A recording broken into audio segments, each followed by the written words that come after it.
Questo è il momento della vergogna. Il doit bien savoir le mal qu'il nous a fait, quoi. Parce qu'en fait, il m'a surtout détruite. Je suis la fille d'un pédocriminel. Les témoignages se multiplient sous le hashtag MeTooInceste. Anonyme ou célébrité, au cours de cette année 2021, des milliers de voix s'élèvent pour dénoncer la pédocriminalité. Il aura fallu des décennies de combats pour faire émerger la parole, pour briser ce tabou ancestral. C'est cette histoire que je vais vous raconter. Tout a commencé il y a 35 ans, dans cette émission. Entre un parent et un enfant, il n'y a pas d'inceste heureux. En tout cas, pour l'enfant, c'est pas vrai. Cette femme, Eva, est la pionnière de la parole libérée. Elle était la toute première à oser révéler son agression à visage découvert. Mesdames, Mesdemoiselles, Messieurs, bonsoir. Il semble que l'inceste soit véritablement un sujet tabou. Nous sommes en 1986 dans les dossiers de l'écran, l'émission phare de l'époque. Ce soir-là, Eva Thomas, auteure d'un livre Le viol du silence, va raconter en direct son histoire, un témoignage inédit. Eva Thomas, vous avez été victime de votre père. Vous aviez 15 ans. Oui, ça s'est passé une nuit. Et bon, la nuit, c'est terrible. Parce que, bon, la nuit, il y a aussi les rêves, les cauchemars, etc. Et bon, après, le lendemain, quand je me suis réveillée,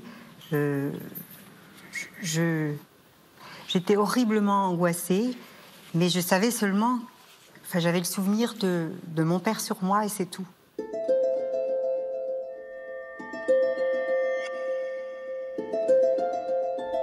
Eva, j'ai voulu vous recevoir ici, donc à quelques mètres des anciens plateaux des dossiers de l'écran. C'était une émission phare des années 80 qui était regardée par des millions de téléspectateurs. Il y a un peu de tendresse dans vos yeux, comme si vous aviez de la tendresse pour la femme que vous étiez à l'époque et qui se lançait dans ses aveux. Je me trompe? Je peux dire que je suis fière de moi d'avoir fait ça. Vous pouvez? Je pense que c'était un acte de survie pour moi, mais aussi c'était la main tendue à toutes les autres femmes, quoi. Comment vous raconteriez votre histoire aujourd'hui? Quel genre de relation vous aviez avec votre père à cette époque-là? Quel genre de père il était? C'était un père assez silencieux, mais très gentil. J'adorais mon père. Donc, le traumatisme, il est là, tout d'un coup. Le père que vous aimez, tout d'un coup... C'est la trahison. De la trahison totale. Et puis, sans qu'un mot soit prononcé. Il devient votre amant une nuit, puis après, il redevient votre père sans que rien ne soit dit, pas une parole. Il y a une espèce d'incapacité de penser ce qui s'est passé. C'est-à-dire que c'est tellement insoutenable que la tête refuse de comprendre ce qui s'est passé.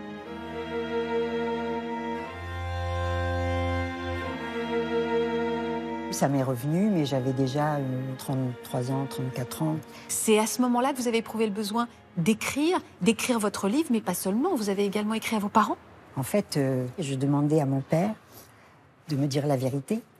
Et il m'a écrit une lettre d'aveu et de demande de pardon. Il m'a demandé pardon. Et pour moi, ça a été une sorte de choc salutaire, parce que je ne pouvais plus me dire que c'était peut-être des fantasmes, que c'était vraiment vrai. Bon, vous étiez victime. Voilà. J'ai été stupéfaite de voir l'avalanche de réactions qu'a créé votre témoignage, mais pas les réactions qu'on imagine. Au risque de vous choquer, il y a ceux qui comprennent mal que ce soir, on ne parle que de ceux qui souffrent. Il y a ce commerçant parisien qui nous dit « Je suis surpris qu'il n'y ait que des victimes ce soir au débat. Il y a des incestes volontaires, vécus, acceptés. Je suis amoureux de ma fille adoptive, ma famille le sait, l'accepte. Pourquoi semez-vous la zizanie dans les familles ?» Un ingénieur qui nous dit « J'ai des relations quotidiennes avec ma fille de 13 ans. Pourquoi empêchez-vous les gens d'être heureux ?» Je ne sais pas si vous avez vu sur votre écran le visage d'Eva Thomas, mais elle était abasourdie. On voit votre regard qui se décompose. Abasourdi, c'est le terme. Oui, et puis en même temps, ça confirme le fait qu'on ne pouvait pas en parler. Tout ce que ces gens disent. Si le tabou a fonctionné si longtemps, c'est quand même, on est dans une société très patriarcale. Il y a la loi des pères. Face à des propos comme ça, c'est la combattante qui se réveille. Est-ce que vous aviez conscience de votre courage à l'époque, Eva? Non, pas du tout. Moi, j'étais surtout très déterminée à briser le silence. Et je crois que c'était cette détermination-là, je voulais m'adresser... Vous serrez les poings d'ailleurs quand vous en parlez encore. Hein. Oui, c'est vrai. Hein. Je voulais m'adresser à la France entière, justement pour que on cesse de taire ces histoires-là. Parce que je savais bien que je n'étais pas la seule. Eva était la première à parler. Aujourd'hui, ils sont des dizaines de milliers à sortir du silence. Mais c'est encore trop peu quand on entend ces chiffres. 1 Français sur 10 aurait été victime d'inceste. Cela représente près de 7 millions de personnes. L'une d'entre elles a accepté de m'accorder sa confiance. Il s'agit de Pénélope, abusée par son oncle lorsqu'elle avait une dizaine d'années. Il m'a enfermée dans la salle de bain chez ma maman. Et c'est là que ça a été plus loin. Plus que des bisous. M'a carrément demandé une fellation. C'est la première fois que j'ai dû voir un sexe d'un homme devant moi. Et je me suis exécutée. Et derrière, j'entendais mon frère qui tapait derrière la porte. C'est là qu'il me dit, si tu dis, je ferai la même chose à ton frère. C'est là que je me suis rendu compte qu'en fait, que je préférais avoir moi tout le mal et pas faire subir ça à quelqu'un d'autre. Vous vous êtes sacrifiée en fait? Oui. Pénélope n'a rien dit pour protéger son frère, mais aussi sa mère, toute sa famille. Est-ce que pendant cette période, la tentation de parler vous a hantée? Non, jamais. Je crois que je me suis sentie vite coupable, sale. Et puis après, je me suis culpabilisée de ne pas avoir crié, de ne pas avoir refusé. Vous étiez complètement murée dans une culpabilité à tous les niveaux, en fait. Je me suis murée parce que je me suis dit, on va pas me croire. Ouais, et puis je vais briser une famille. C'est cette culpabilité de se dire, c'est moi qui vais faire du mal alors qu'on m'en fait. La culpabilité de Pénélope, son histoire, c'est celle de tous ces enfants ou jeunes adolescents réduits au silence depuis toujours. L'inceste et la pédophilie sont des fléaux qui existent malheureusement depuis la nuit des temps. Dans la mythologie, dans le célèbre conte Peau d'âne au XVIIe siècle, les victimes se taisent pour ne pas faire de vagues. Ce tabou aurait pu tomber, comme bien d'autres, après un événement historique qui a révolutionné la société française.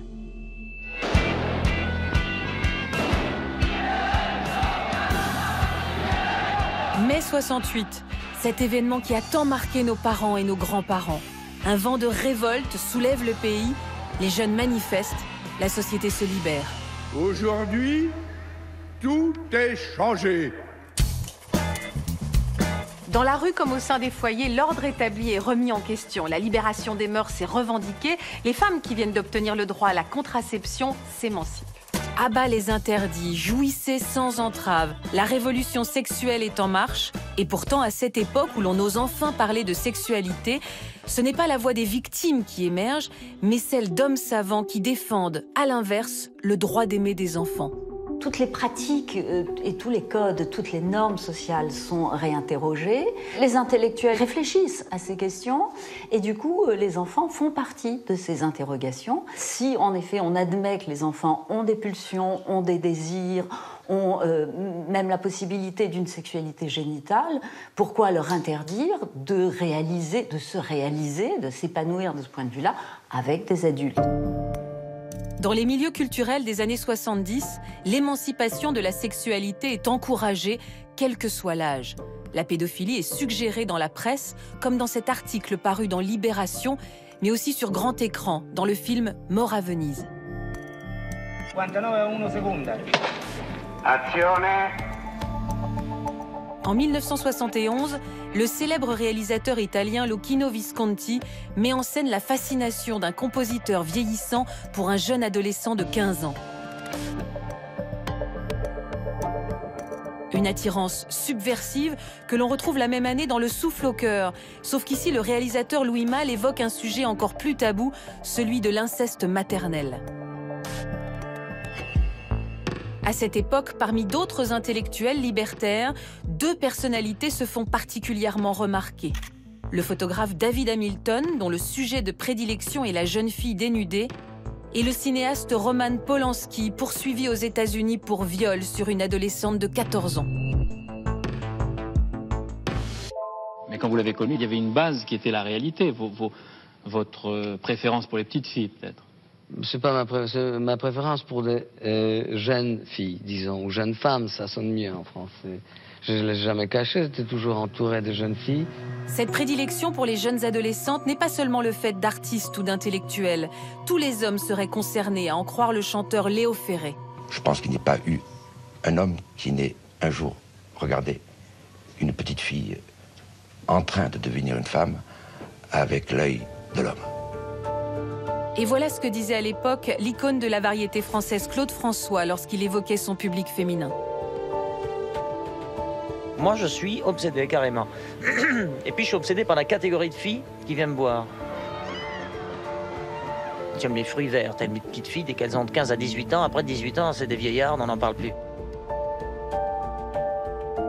On voit bien que c'est l'âge d'or de la parole publique sur la pédophilie, d'une revendication relative à la pédophilie. L'attirance sexuelle pour un enfant est présentée comme légitime. Et même, c'est un pan d'une contre-culture. Au nom de ce mouvement libertaire, la transgression devient la norme et prime sur la morale. Personne ne réalise qu'une limite est franchie.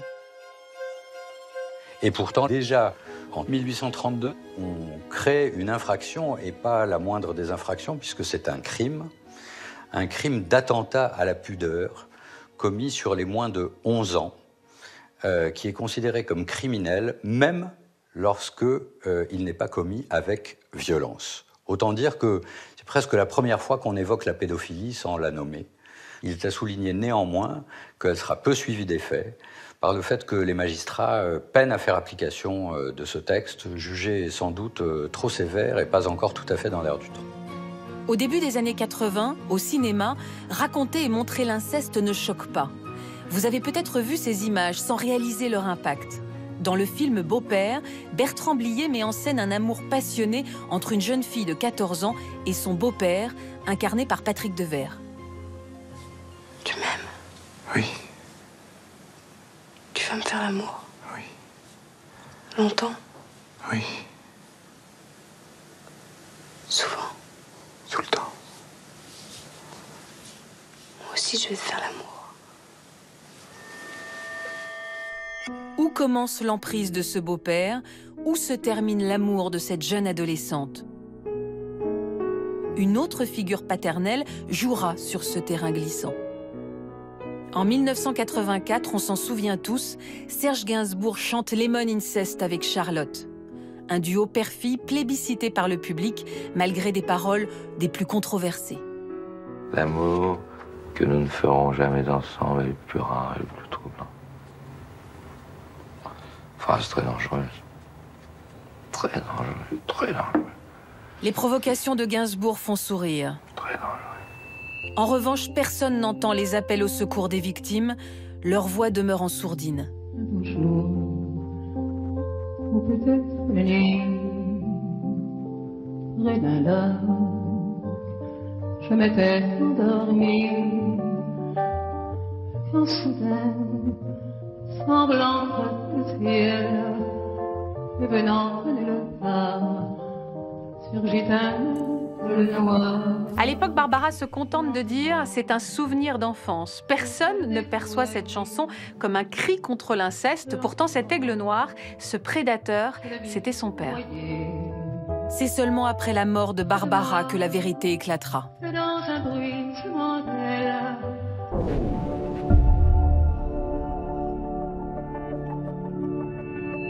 Dans le paysage médiatique de cette année-là, il y a un homme qui, lui, s'exprime haut et fort et sans détour. C'est l'écrivain Gabriel Matzneff, invité récurrent des émissions littéraires de Bernard Pivot. Alors, c'est donc votre idée fixe, les moins de 16 ans? Les jeunes enfants, disons entre 10 et 16 ans, sont peut-être à l'âge où les pulsions d'affectivité, les pulsions sexuelles également, sont les plus fortes, parce qu'elles sont les plus neuves. En tout cas, les enfants que vous connaissez, eux, sont doués pour la liberté sexuelle. Ils sont doués pour la passion, ils sont doués pour recevoir et pour donner. Ses amours avec des enfants, Gabriel Matzneff en fait son cheval de bataille à la télévision et dans le journal Le Monde, où il défend le droit d'aimer les plus jeunes, comme dans cette tribune du 26 janvier 1977 sur un procès jugeant des hommes qui ont eu des rapports sexuels avec des enfants de 13 ans. Pour l'écrivain, il s'agit d'une simple affaire de mœurs. Il fait campagne pour libérer les inculpés et réformer le code pénal de 1945. Son objectif, décriminaliser les pratiques sexuelles avec des mineurs de moins de 15 ans. Avec lui, 60 intellectuels signent cette pétition. Parmi eux, Jean-Paul Sartre, Louis Aragon, Philippe Solers, la philosophe Simone de Beauvoir et des hommes politiques tels que Jack Lang ou Bernard Kouchner. Donc on voit bien qu'il exerce une espèce de fascination sur des lettrés qui sont fins, qui sont intelligents, qui sont cultivés, et qui se demande si Matzneff n'est pas en train de renverser le dernier tabou qui contraint une société. Et il n'est pas en train de mettre à mal une norme qui finalement ne vaut pas la peine d'être maintenue. Dans cette atmosphère du tout est possible, Gabriel Matzneff poursuit son ode à la pédophilie sur les plateaux de télévision. Nous sommes le 2 mars 1990, 15 ans après son premier passage dans cette emblématique émission littéraire Apostrophe. Cette fois-ci, l'écrivain vient y présenter sa dernière œuvre autobiographique, Mes amours décomposés. Pourquoi vous êtes-vous spécialisé dans les lycéennes et les minettes et alors, par exemple, d'ailleurs, vous faites des bilans de temps en temps. Forme éblouissante, donc, et Mes amours en témoignent. La conquête en 3 jours consécutifs de 3 inconnus, dont 2 vierges. Oui, Denise Bombardier. Oui, écoutez, moi, M. Matzneff me semble pitoyable. M. Matzneff nous raconte qu'il sodomise des petites filles de 14 ans, 15 ans, que ces petites filles sont folles de lui. Mais comment s'en sortent-elles, ces petites filles, après coup? Moi, je crois que ces petites filles-là sont flétries. Et la plupart d'entre elles flétries peut-être pour le restant de leur jour. Cette prise de position engagée, c'est à l'écrivaine canadienne Denise Bombardier qu'on la doit. J'ai voulu la contacter pour qu'elle nous raconte l'ambiance qui régnait ce soir-là sur le plateau d'Apostrophe. C'est depuis Miami, où Denise habite aujourd'hui, qu'elle me confie ses souvenirs. Bonjour Denise Bombardier. Bonjour Faustine. Quel a été le déclic qui vous a poussé à un moment à sortir de vos gonds? La complaisance de mes camarades autour de moi. Ils avaient lu le même livre que moi. Ils se sont tus. On peut dire que vous étiez en colère. C'est la colère qui vous animait? Oui, mais une colère froide. La colère de celui qui est scandalisé, au sens le plus fort du terme. Ce que je ne comprends pas, c'est que dans ce pays, la littérature, entre guillemets, sert d'alibi à ce genre de confidence. Madame, ne devenez pas agressive. Heureusement pour vous que je suis un homme courtois, parce que vraiment, je trouve insensé de parler comme vous venez de le faire.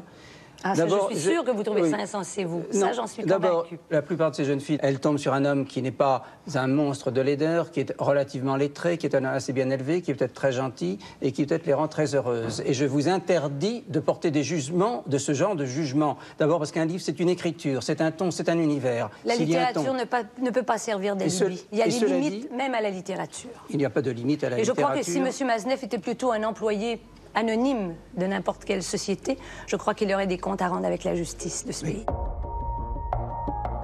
Cette intervention sans détour n'est pas passée inaperçue. Quel regard vous portez sur ce grand épisode de votre vie, puisque je crois que ça vous a profondément marqué également? Ça m'a profondément marqué parce que ça a eu des répercussions que 30 ans après, je vous signale. Parce que durant cette période-là, c'est resté à peu près au point mort, l'attitude vis-à-vis de la pédophilie en France. Mais oui, je me souviens de ce moment qui est un moment important pour moi. Quand je me suis présentée sur le plateau, il est évident que moi, je savais ce que j'allais faire. Parce que j'avais lu ce torchon, j'avais lu ce livre, j'avais lu ces descriptions d'abus des enfants, et je m'étais dit, je ne peux pas laisser passer ça. Et j'ai dit à mon éditeur, moi, je ne pourrai plus me regarder dans un miroir si je ne fais pas d'intervention, si je ne dis rien. Quelles ont été les répercussions immédiates, Denise?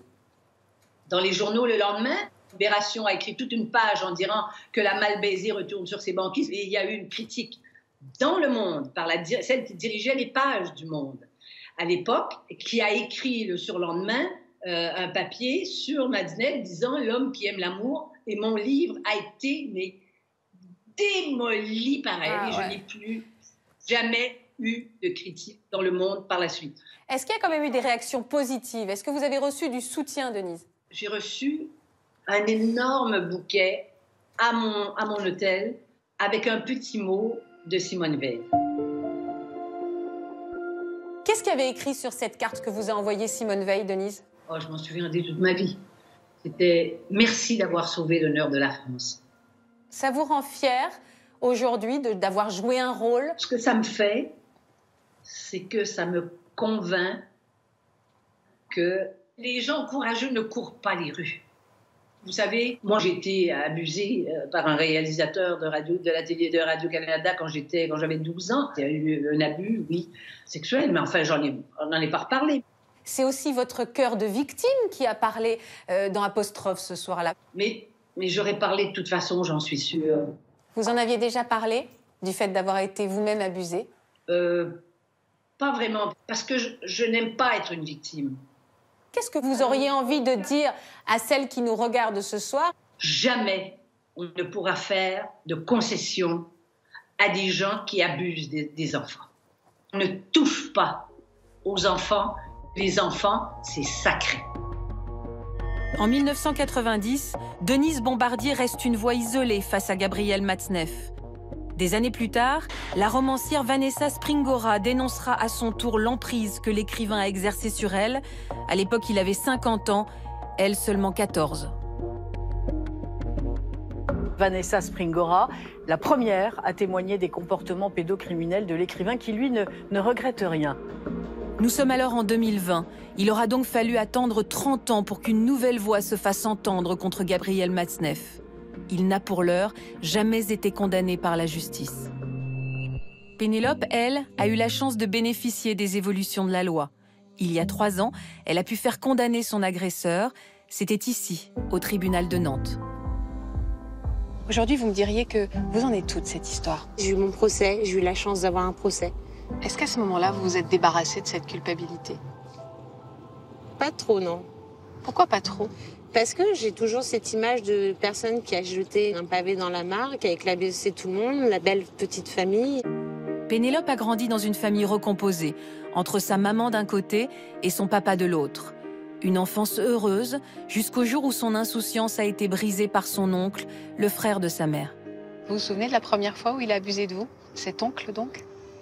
C'est arrivé dans le garage de ma maman, où il a commencé à me demander de venir l'embrasser parce que il voulait me faire découvrir ce que c'était qu'un homme, parce que j'allais rentrer au collège, donc j'allais avoir des relations avec des gens de mon âge. Donc pour pas me retrouver bête devant eux, il fallait qu'ils m'apprennent ce que c'était qu'un homme.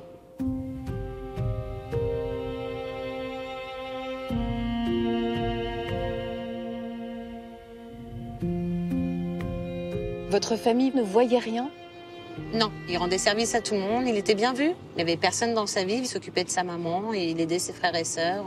Et je pense que du coup, pour me protéger, mon cerveau, il a fait un blackout. En fait, il a tout effacé. On appelle ça une crypte. On isole le souvenir, on isole l'événement. Et au bout d'un moment, l'événement n'est plus accessible. La mémoire traumatique, c'est assez complexe. Alors, c'est un mécanisme de protection. On constate que pour certains enfants et adolescents, il y a une dissociation. C'est-à-dire que l'enfant, l'adolescent, va faire tellement d'efforts pour ne pas s'en souvenir qu'il va réussir à ne pas s'en souvenir.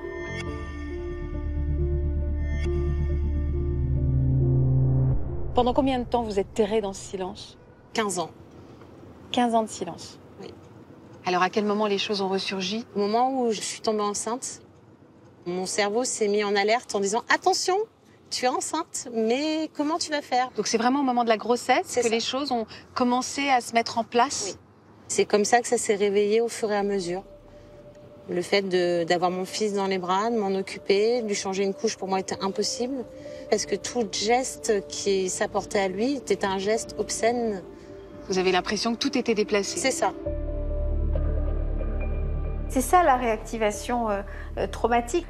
Lorsqu'on devient mère ou père et qu'on est amené à s'occuper d'un enfant et du corps de l'enfant, toute l'organisation des perceptions, des sensations corporelles, elle est réactivée. Il y a des liens qui se refont malgré soi. C'est-à-dire que la mémoire de l'enfant abusé, de l'enfant violenté, va se réactiver. Les premiers flashs, ils vont arriver quand? Ils vont surtout arriver au moment où on va essayer de reprendre une vie sexuelle avec le papa de mon fils. Et là, j'ai un gros blocage. Je peux pas. Interdit. Je peux pas me toucher. Même pas un bisou dans le cou, même pas un effleurement. J'ai envie de crier, j'ai envie de le pousser. Je peux pas. Donc on va voir une psychologue et c'est là où les mots sont arrivés quand la psychologue m'a dit on a abusé de vous, plus jeune. Et est-ce que quand vous sortez de ce rendez-vous où vous mettez des mots sur votre souffrance, vous avez immédiatement envie de porter plainte? Non, pas du tout. J'ai eu de la haine envers lui, j'avais envie d'aller chez lui, j'avais envie de le détruire en fait. À qui vous en avez parlé après alors? À vos parents? À mon papa. Comment on choisit les mots pour annoncer une telle bombe à son père? On explique sans rentrer dans les détails. En disant bah voilà, j'ai des flashs et des souvenirs qui me sont revenus, il m'est arrivé ça avec telle personne. Et tout de suite, je pense que c'est, voilà, le monde s'est écroulé. Et il m'a soutenue. Tout de suite.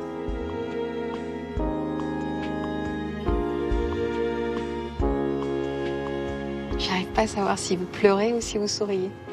Les deux. Pardon. C'est fort parce que vous pleurez quand vous parlez de votre père, pas quand vous parlez de ces viols que vous avez subis. Ouais. C'est plus important l'amour de mon papa que ce qu'on vous a fait subir. Oui. Des agressions sexuelles qui se répéteront durant son adolescence sans que sa famille ne s'en aperçoive. Pénélope mettra des années avant d'en parler. Bien souvent, les proches se cachent les yeux pour ne pas voir. Pourquoi un tel silence au sein des familles, là où ont lieu 80% des agressions pédocriminelles? Comment expliquer que l'entourage des victimes refuse à ce point de s'avouer l'inavouable?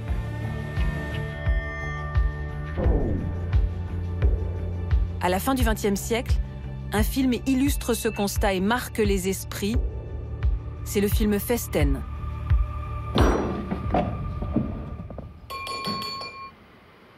Navré de vous déranger encore. En 74, tu es entrée sans frapper, ma chère maman, dans le bureau, et tu as vu ton fils à quatre pattes, et tu as vu ton mari, le pantalon sur les pieds. Je m'excuse que tu aies vu ton fils comme ça. Je m'excuse aussi que ton mari t'ait dit de dégager et que tu sois sortie sans hésiter. Je m'excuse que tu sois tellement hypocrite et tellement fausse que j'espère que tu en mourras. Et je m'excuse aussi que vous soyez tous assez cons pour écouter son baratin hypocrite et y croire. Et je m'excuse aussi que ton mari, pendant 30 ans... Allez, je voudrais terminer ce que j'ai à dire. Viens avec moi, je voudrais terminer ce que j'ai à dire. On dit qu'on lave son linge sale en famille, c'est-à-dire que ce qui se passe à l'intérieur de la famille est censé appartenir à la famille. Et même si c'est des choses violentes, graves, honteuses, etc. Donc il y a cette idée de laisser faire de la violence et d'être complice de cette violence. Bonsoir. Ils sont bien courageux de venir nous parler de ce dont on parle peu. En 2004, à l'époque où la parole commence à se libérer sur les plateaux de télévision, Jean-Luc Delarue consacre un numéro de Ça se discute à l'inceste. Il reçoit des femmes et des hommes qui se sont heurtés à cette complicité passive, au secret et au non-dit. Le grand tabou familial éclate aux yeux de tous. Je donne la parole à Francine. Bonsoir Francine. Bonsoir. Vous êtes aujourd'hui mariée, vous êtes maman. Oui. Vous avez été violée par votre père. Il vous a violée entre 7 et 17 ans régulièrement? Non, en fait, j'ai eu des attouchements de 7 ans à 16 ans. Et à 16 ans, il m'a violée. Régulièrement, de 2 à 3 fois par semaine. Mais qui est au courant? Moi, je pense que beaucoup de monde savait qu'il y avait des choses à cacher dans cette famille et personne n'a voulu mettre le nez dedans. Quelque part, je leur en veux pas parce que... Quelque part, je me dis pourquoi ils auraient été poussés à la porte pour voir... J'ai l'impression que vous en voulez à personne, vous, à part à vous-même. À lui. À lui, quand même. Ah oui.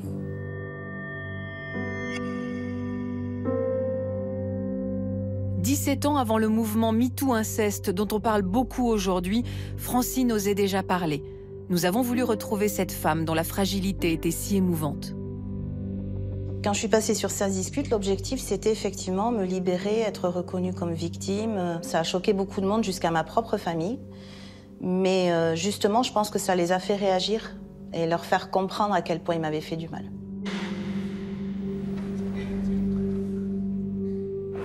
Pour exorciser ses angoisses, Francine a décidé de retourner devant la maison où elle a été violée par son père. Je voulais que l'émission me serve à quelque chose. Et ça m'a fait beaucoup de bien de le faire. Aujourd'hui, je peux passer en voiture devant cette maison. Je pouvais pas à l'époque. Depuis cette émission, j'ai vu malheureusement qu'il y avait beaucoup de monde qui était concerné. Et c'est ce qui m'a le plus choquée. Parce que les gens sont venus en me disant « c'est bien ce que vous avez fait, vous avez parlé, moi ça m'est arrivé, j'ai jamais rien dit ». La femme d'il y a 17 ans était encore très détruite. La femme d'aujourd'hui veut aller mieux. Et elle y arrivera. Il faut souvent des années aux victimes pour pouvoir remonter la pente. Après un long déni, il y a seulement 10 ans, Pénélope a révélé ce qu'elle avait vécu à son père. J'ai voulu rencontrer Bruno pour savoir comment il avait accueilli ces révélations. La parole de ce papa qui n'a pas vu est rare et précieuse. Il fait partie des victimes collatérales de l'inceste. Quel souvenir vous gardez du jour où elle vous a dit les choses, votre fille? Tout s'est effondré. Vous vous souvenez des mots qu'elle a utilisés? Oui, je me souviens déjà de la première chose qu'elle m'a demandé. Avant de raconter, c'était de faire une promesse. Donc cette promesse, je l'ai tenue. C'était quoi cette promesse? Que je ne ferai rien, que je resterai à ma place. Et ça, c'est juste le combat que j'ai depuis ce jour-là. De ne pas vous attaquer physiquement à lui et de ne pas aller vous faire vengeance vous-même. Oui. C'est un combat que vous menez contre vous-même. Après cette promesse, vous vous souvenez des mots qu'elle a utilisés, votre fille, pour raconter ce qu'elle avait vécu? Qu'elle avait été abusée et là, on sent quelque chose monter en soi, quoi. De la haine? Oui, on touche à ma chair, à mon sang, oui. Bien sûr. On n'a pas le droit de toucher un enfant. Pas le droit. J'imagine que quand elle vous a raconté ce qui lui était arrivé, vous n'avez eu de cesse que vous de refaire, en fait, ces périodes-là pour dire est-ce que j'aurais pu voir quelque chose? Est-ce que j'avais décelé un changement de comportement? Mais je sais pas, quand vous voyez pas la chose venir, ou ça vous effrôle même pas l'esprit, quoi. Et ça pouvait arriver que chez les autres.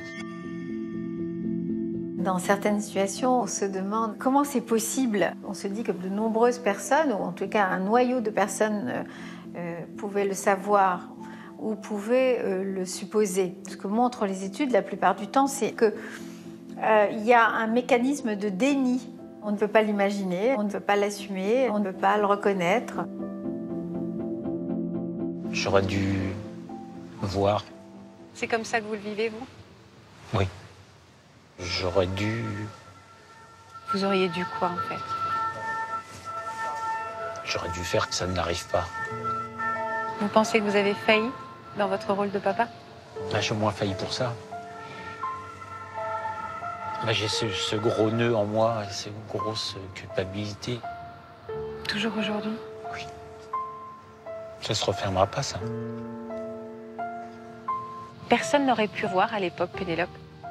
Non, j'ai fait tout pour pas que ça se voie, que ça se sache. Je suis restée comme si de rien s'était passé. Je gardais le sourire, je jouais, j'avais mon rôle de petite fille. Ce que j'ai envie de lui dire, c'est qu'il n'a pas à se sentir coupable, que je l'aime, qu'il n'a rien failli. Même ma maman, elle n'a pas failli. Ils ont fait leur rôle de parents. Et je veux qu'ils s'enlèvent cette culpabilité. Parce que c'est pas eux, c'est pas moi. Quand la bombe de l'inceste explose, c'est toute la famille qui s'en trouve bouleversée.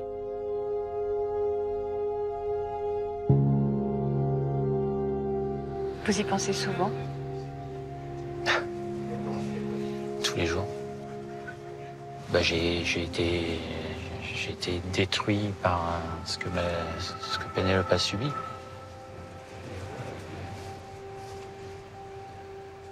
Je dors très mal. Les nuits, c'est 4 heures. Et non pas d'affilée. Il a brisé votre vie aussi? Il a brisé plusieurs vies.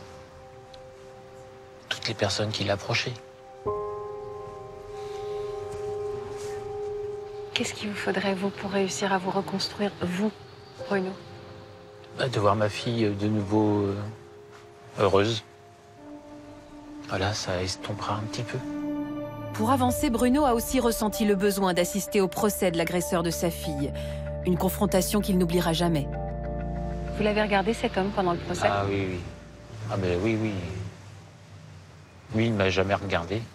Et le verdict, comment vous l'avez accueilli, Bruno? 10 ans, c'est trop peu pour moi. Mais il n'y a pas de peine qui apaisera quoi que ce soit. Est-ce que vous pensez au jour de la sortie de cet homme? Oui. Vous pensez à quoi, Bruno?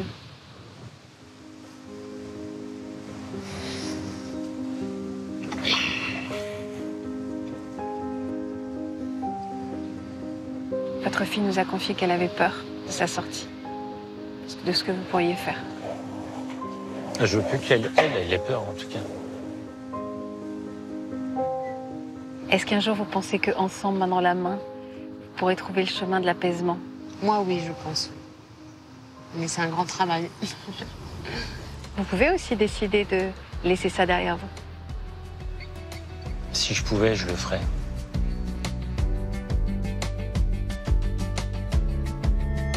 Selon le Conseil de l'Europe, près d'un enfant sur 5 serait victime de violences sexuelles. Ce chiffre fait froid dans le dos et il soulève une question. Est-on prêt à entendre les appels au secours de ces enfants ?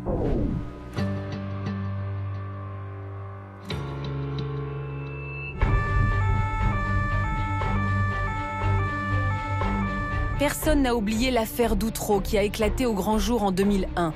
Une sordide histoire d'inceste avant de devenir ce grand scandale pédophile qui a marqué les années 2000. Cette écœurante affaire de pédophilie à Boulogne-sur-Mer où plusieurs enfants d'une même famille étaient prostitués par leurs parents. Viol, prostitution, pédophilie, le catalogue des accusations est insoutenable. En tournant au fiasco, cette affaire a jeté un soupçon sur la parole de l'enfant. Depuis Outreau, les victimes sont encore moins audibles. Récit d'un feuilleton judiciaire dont les revirements ont coûté cher à la protection de l'enfance.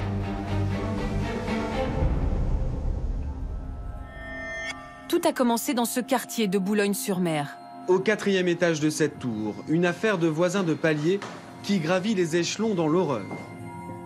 C'est dans cette tour du Renard, devenue tristement célèbre, qu'a grandi Jonathan Delay. Il est l'un des 4 enfants au cœur de ce qui a d'abord été une terrible histoire familiale. Bonjour Jonathan Delay. Bonjour. Vous êtes l'un des enfants de Myriam Badawi et Thierry Delay, les parents qui sont à l'origine de cette terrible affaire d'Outreau. Vos parents, est-ce que c'est le mot que vous utilisez encore aujourd'hui pour parler d'eux? Non. Ils n'ont plus d'existence à mes yeux. Vous ressentez quoi pour eux? Plus rien. Pas de haine? Je pense que j'ai dépassé le stade de la haine. J'en ai beaucoup eu. Je cherche juste à comprendre pourquoi. Quand est-ce que les choses ont commencé réellement pour vous?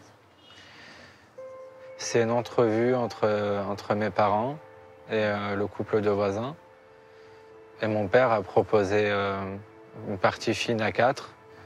Et après, il s'est passé ce qui s'est passé. Vous aviez quel âge à ce moment-là, Jonathan? Sur mes souvenirs, ça a entre 4 ans et 6 ans. Et vous vous rendiez compte que vous subissiez une violence inouïe? Non. Enfant, on est incapable de faire la différence entre ce qui est bien et ce qui est mal. J'étais intimement convaincu que tous les enfants que je pouvais croiser vivaient la même chose. C'était votre normalité? C'était une normalité. C'est votre mère qui a prévenu les services sociaux que vous étiez maltraité par votre père. Vous êtes retrouvé en famille d'accueil, Jonathan. Vous aviez 6 ans à l'époque. Quel genre de petit garçon vous étiez? Je mangeais avec mes doigts, je portais toujours des couches, j'étais sale, j'avais des bleus partout. Je voulais revoir mes parents. C'est la seule chose qui m'intéressait. En fait, ce qui vous a porté pendant toutes ces années, c'est l'espoir infini que vos parents deviennent des bons parents. Que ça puisse changer un jour, je pense. Qu'est-ce que vous avez dit à cette famille d'accueil qui les a alertés sur la réalité de ce que vous viviez, Jonathan? C'est une après-midi. J'étais à la maison et ma famille d'accueil m'a proposé de regarder un dessin animé, une cassette. Et je lui ai demandé si elle avait une cassette X, une cassette pornographique. À 6 ans. Oui, je ne connaissais rien d'autre que ça. Une enquête a été ouverte oui. Et très vite, ça a fait la une de la presse. À l'époque, la mère de Jonathan, Myriam Badaoui, reconnaît une partie des faits, mais elle accuse aussi plusieurs dizaines de personnes. Un réseau pédophile est suspecté. Les médias s'emparent de cette affaire sans précédent. Petit à petit, le cercle des agresseurs s'est élargi. Les enfants ont été abusés par un huissier d'une commune voisine et par son épouse, par un prêtre ouvrier du quartier, un chauffeur de taxi de Boulogne, les conduisait même en Belgique pour des séances de viol filmées. Toutes ces personnes que la presse appelle les notables se retrouvent sur le banc des accusés. Au terme d'une enquête de 4 ans, le procès de Saint-Omer s'ouvre en 2004. Ce matin, l'appel des témoins a duré presque 2 heures. Il faut dire qu'ils sont 150. Un procès hors norme qui devrait durer 6 semaines. En point d'orgue, le témoignage des victimes, 18 enfants au total. Vous aviez donc 10 ans. Oui. Quels souvenirs vous en gardez? C'était très compliqué. Il y avait tellement de mises en cause comparé au nombre d'enfants qu'ils ont décidé de mettre les mises en cause au milieu de la salle, en présence de leurs avocats, des médias, etc. Et les enfants dans le box des accusés. C'est terrible parce que on peut dire ce qu'on veut. À partir de ce moment-là, les jeux étaient faits. On a été malmenés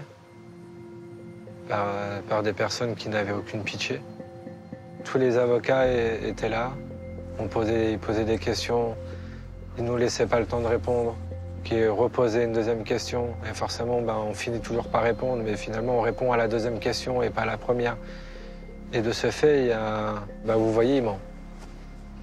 Est-ce que vous avez l'impression qu'on vous a volé, vous, votre statut de victime? On vous a volé ce procès? Avant de me le voler, il aurait déjà fallu me l'attribuer. Et ça n'a jamais été le cas. Il n'y a personne qui s'est mis en face de moi et qui m'a dit, voilà, tu es reconnu victime. Si on avait dû renvoyer devant cette cour d'assises tous ceux qui ont été accusés par les enfants, il y aurait plus d'une 60aine d'accusés. Le problème, c'est que nous attendons tous finalement un verdict qui serait fait par les enfants. Dans l'affaire d'Outreau, le recueil de la parole de l'enfant, ça a été un fiasco. Contrairement à ce que beaucoup d'avocats peuvent dire, lorsque un enfant parle, il évolue dans ses déclarations et c'est plutôt un marqueur de crédibilité. La parole de l'enfant, c'est quelque chose de fragile. Ce qu'il faut savoir, c'est qu'il va commencer par dire souvent ce qui l'engage le moins, ce qui l'ennuie le moins, et puis ensuite légèrement évoluer, dire qu'en fait, on est passé des agressions sexuelles au viol, et il ne va pas forcément le dire tout de suite. Si la parole des enfants, ou si, en tout cas, l'accueil des enfants à l'audience avait été un peu différent, peut-être que l'issue n'aurait pas été la même. L'issue, on s'en souvient tous. D'abord 7, puis au final 13 accusés sont disculpés. Le dossier reposait sur les dénonciations de Myriam Badaoui, mais elle fait volte-face. Après 2 semaines de procès, coup de théâtre, Myriam Badaoui s'excuse, je suis une menteuse, l'accusation s'écroule. J'ai tout perdu de cette affaire. Vous savez, on a volé mes enfants, ils ont tué ma mère. Je vais pouvoir retrouver mon petit garçon. Ça fait 3 ans qu'on me l'a pris. Et j'avais rien fait. J'ai toujours dit que j'avais rien fait.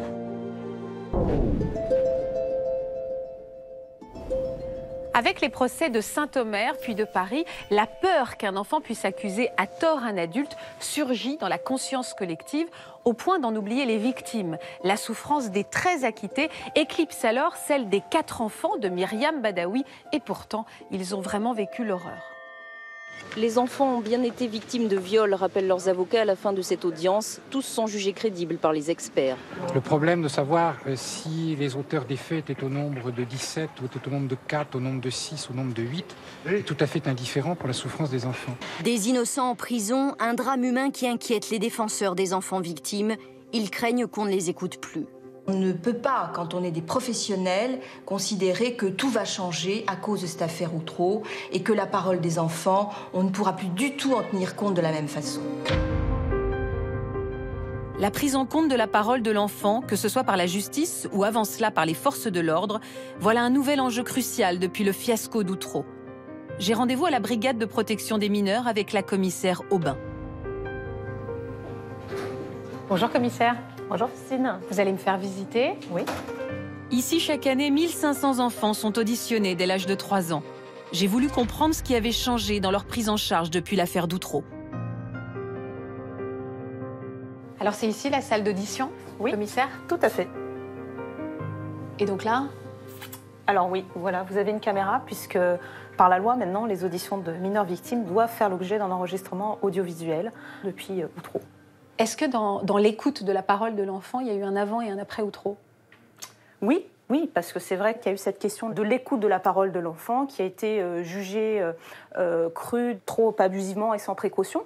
Et donc je dirais qu'en fait, plus que le témoignage de l'enfant, c'est en fait la façon de recueillir ce témoignage qui a changé avec Outreau. C'est cette façon de recueillir le témoignage qui est déterminante et qui peut être source d'erreurs judiciaires. Et c'est la raison pour laquelle, du coup, les fonctionnaires de la BPM sont spécialement formés à l'audition et aux techniques d'audition du mineur victime. Et même pour un enquêteur, maintenant, depuis Outreau, il sait qu'il ne peut pas prendre pour argent comptant non plus les déclarations d'un mineur.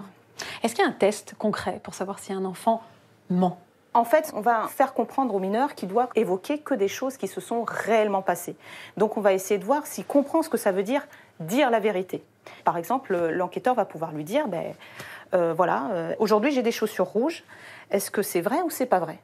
Et donc là, l'enfant va regarder les chaussures et va faire une réponse. Donc ça permettra de voir déjà s'il comprend ce que ça veut dire dire la vérité. Oui, je comprends. Est-ce qu'on auditionne un enfant comme on auditionne un adulte? Alors bien évidemment non. Déjà, un enfant a des capacités et une attention limitée par rapport à un adulte. Deuxième chose, justement dans ces affaires d'infractions de nature sexuelle commises au sein de la famille, où ça va être la parole de l'un contre la parole de l'autre, la parole de l'enfant va prendre une importance considérable. Et ça oblige aussi l'enquêteur de prendre du recul par rapport à cette parole. En effet, on peut tout faire dire à un enfant. Un enfant peut être instrumentalisé et peut répéter ce qu'on lui a demandé de répéter. Et c'est pour ça que l'audition du mineur victime, elle doit suivre en fait un savoir-faire et une méthodologie spécifique. Depuis Outreau, on est dans la défiance systématique. Et là, on est plutôt dans le « je ne te crois pas ». Et c'est aussi grave que d'être dans le « je te crois ». Je pense que la justice n'a jamais à être sur ce terrain-là. Un enfant qui a réellement été abusé sexuellement et à qui on dit « tu as menti », je pense que c'est quasiment une deuxième agression. L'enfant ne peut plus faire confiance à l'adulte. Et là, véritablement, alors là, c'est un fiasco de la justice que de faire ça. Jonathan Delay a eu bien du mal à refaire confiance aux adultes. Après les différents procès d'Outreau, il a connu des années très difficiles. Qu'est-ce qui s'est passé pour vous après? Après, je suis reparti en famille d'accueil. J'ai quitté ma famille d'accueil en 2006. Je suis allé dans une autre famille d'accueil, où ça a été aussi très compliqué. Plus je changeais d'endroit et plus j'avais l'impression qu'il fallait tout revoir à chaque fois. Tout était à refaire. Qui vous a tendu la main un jour? Avez-vous eu un ange gardien dans votre vie, Jonathan? Oui. Oui. Déjà, quand vous en parlez, votre visage s'éclaire. C'était en 2014. J'ai rencontré un monsieur qui s'appelle Christian. J'ai atterri chez lui parce que je vivais des moments assez compliqués. J'ai fait quelques tentatives de suicide, j'ai fait quelques mois dehors. Les événements ont fait que j'ai fait sa connaissance et je devais rester 3 semaines. Et je suis resté 4 ans. Et il vous a rebâti, cet homme-là? Il a donné une structure, un repère? J'ai fait beaucoup endurer.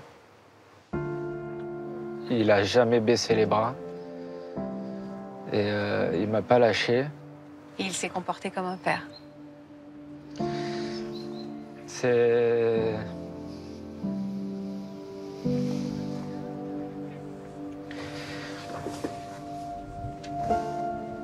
C'est le papa que j'ai jamais eu.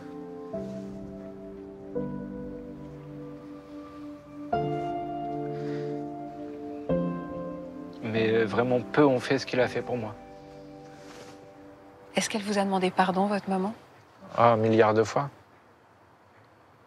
Est-ce que vous lui avez accordé votre pardon? C'est pas possible. C'est pas possible.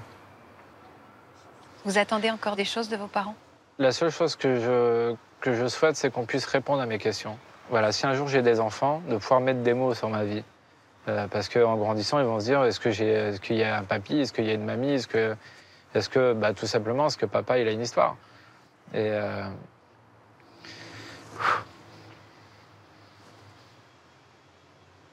c'est quelque chose que si je ne fais pas, je pourrais regretter. Aujourd'hui, vous êtes toujours dans le combat, Jonathan? Oui. Si personne ne se préoccupe de ces enfants-là, qui le fera? Voilà, c'est un combat qui est perpétuel, faut le faire connaître. C'est compliqué, c'est dur parce qu'il y a beaucoup de personnes qui se mettent des œillères et parce que voilà, justement, c'est un sujet qui impacte énormément. Toujours ces fameuses œillères dont on parle si souvent quand il est question de pédocriminalité. Celles qu'on porte au sein des familles, mais aussi dans certaines institutions censées éduquer et protéger les enfants. Parmi elles, il y a l'Église catholique.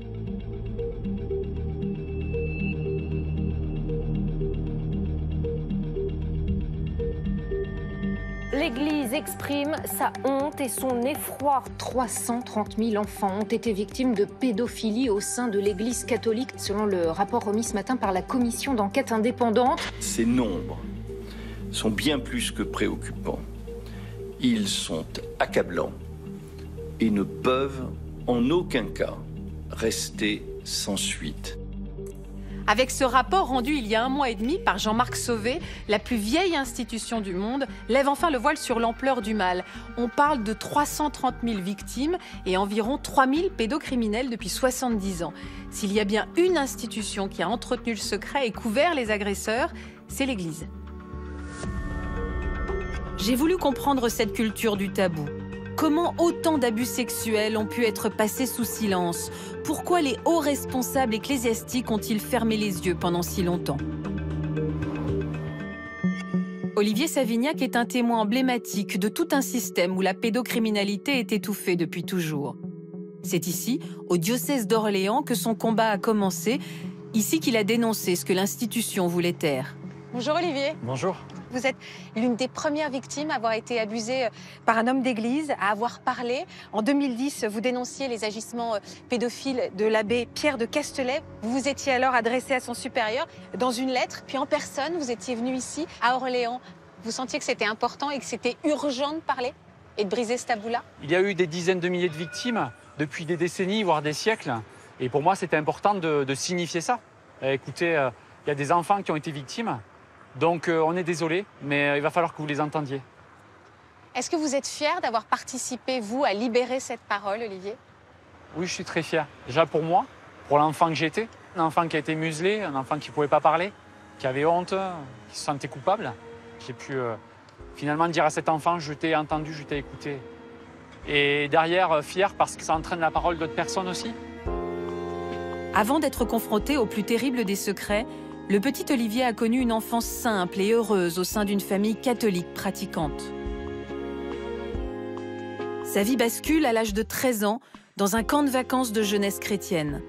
Une quarantaine d'enfants issus de toute la France se retrouvent ici, dans les Pyrénées, sous la responsabilité du prêtre Pierre de Castelet.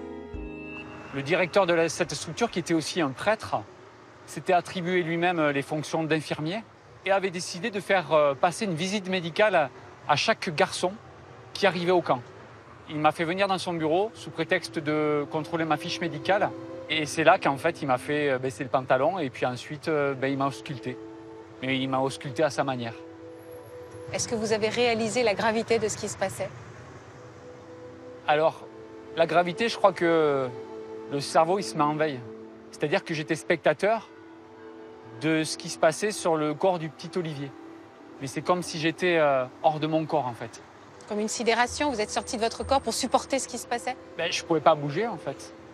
Et il y avait ce gars au-dessus de moi qui me regardait de manière très bizarre, dont le souffle était haletant. Il devenait rouge, il était presque possédé, en fait. Vraiment sous la possession de la pulsion. Vous avez laissé quoi dans ce bureau? J'ai laissé mon enfance. C'est un viol, de toute manière, du corps de la personne. Même s'il n'y a pas eu pénétration, c'est un viol. Et à partir de là, tout vole en éclats. C'est une bombe qui saute dans la vie, quoi.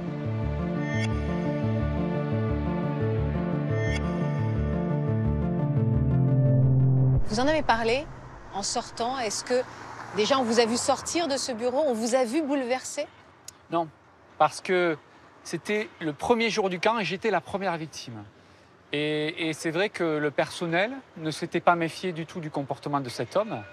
Et c'est quelques jours après qu'ils se sont alertés, notamment des très jeunes animateurs qui ont vu le manège, parce que je n'ai pas été le seul. Il y a d'autres enfants qui ont été concernés par ces agissements.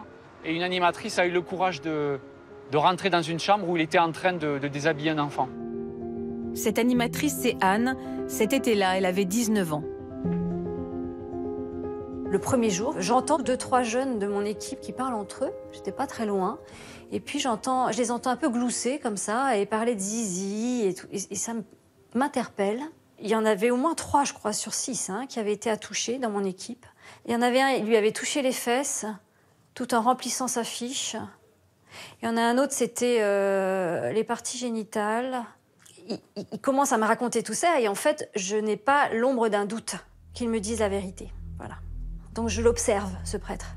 Jusqu'à ce que, je crois, le 3e jour, lors d'un jeu collectif, je vois arriver en trombe 2-3 des jeunes garçons de mon équipe et qui me disent « Anne, il y a David, là, qui vient de monter avec le prêtre à l'étage de la maisonnette qui était là dans le camp. Il vient de monter avec. » Et là, je comprends tout de suite ce qui va se passer. Et je me mets à courir. Et en montant dans les étages, je fais exprès d'appeler David, David, comme ça. Et j'arrive, je cours et j'ouvre cette porte en haut, ce bureau. Et j'arrive juste à temps. Je tombe sur ce prêtre qui est agenouillé sur un matelas. David couché, en slip. Et le prêtre me regarde de manière très autoritaire. Il me dit « Anne, tu sors de cette pièce ». Je dévale les escaliers, je vais chercher un adulte, j'interpelle l'animateur principal, je lui dis voilà ce qui est en train de se passer. Et dans les 24 heures, donc, il y a le responsable du National qui arrive en avion. Au 5e jour de la colonie de vacances, le scandale a éclaté. Les 2 jeunes animateurs, notamment celles qui avaient vu en flagrant délit le prêtre, le directeur, ils sont venus me parler en me disant, avec des yeux effrayés, qu'est-ce qui s'est passé? Est-ce qu'il t'a touché? Est-ce que tu as été victime? Et vous avez dit à ce moment-là? Et j'ai dit d'entrée. J'ai dit oui, il m'a touché. J'ai bien expliqué comment ça s'était passé. Ils m'ont dit, est-ce que tu serais prêt à témoigner face à lui? Et là, je dis non. Vous aviez peur de cet homme? Ah oui, j'avais peur. Quand j'avais 13 ans, j'avais très peur. 28 ans après, Anne et Olivier sont restés en contact. Ce terrible événement les a liés à jamais. Tu m'avais dit, ce qui s'est passé là, en fait, ça tue un homme. Et déjà, je t'avais dit ça. Et tu avais 13 ans. J'avais vu chez toi le malaise, et puis on n'avait pas envie de te faire plus mal. Oui, c'est ça. Moi, j'avais une peur bleue de devoir être reconfronté à lui, parce que je savais qu'il allait être dans le déni, quoi. Mais ça s'est passé comment, en fait? Vous l'avez recroisé? Vous l'avez... Alors, le responsable nous a ensuite informé qu'on allait tous être confrontés au père de Castellet. Ah oui. Bon, alors là, par contre, j'avais vraiment l'impression d'être au tribunal. Donc, il était en bout de table et nous, tous animateurs, on était autour de lui. Et puis là, le responsable national nous dit, voilà, qui veut parler? Alors, moi, j'étais tellement en colère, affectée. Je l'interpelle, en fait. Et je lui dis, mais qu'est-ce que vous avez fait pendant ces visites médicales? Et lui a répondu, eh bien, en fait, quand un enfant me disait qu'il avait mal au ventre, je palpais le ventre, voilà, juste un petit peu plus bas. Juste un petit peu plus bas? Voilà, le ventre, je palpais tout ça. Mais je lui dis, mais juste pourquoi? Un petit peu plus bas. Ouais. Et j'ai dit, mais pourquoi vous êtes allé toucher les parties génitales des garçons? Et là? Et là, non, je touchais juste le ventre, je faisais une palpation abdominale. Donc, ce qui est fou, c'est que là, il est confronté à des témoignages qui sont accablants. Mais il nie, Il nie. Nie. Des confrontations, des témoignages accablants, le scandale est sur le point d'éclater sur le camp. Et pourtant, la vérité mettra de nombreuses années à se faire entendre. Bon, moi, j'ai senti du haut de mes 13 ans que c'était la panique de tous les bords. Et beaucoup d'adultes, notamment le directeur adjoint du camp, des gens haut placés, ont vraiment remis en question notre parole à nous d'enfants. Et cet homme-là n'a pas été arrêté à l'époque? Ce qui s'est passé, ils ont été très habiles au niveau de l'équipe de direction. Ils nous ont dit collégialement à tous les enfants, écoutez, vous vous inquiétez pas, cet homme va être renvoyé du camp, il sera mis hors d'état de nuire. Donc finalement, je me dis, allez, on va mettre le couvercle dessus.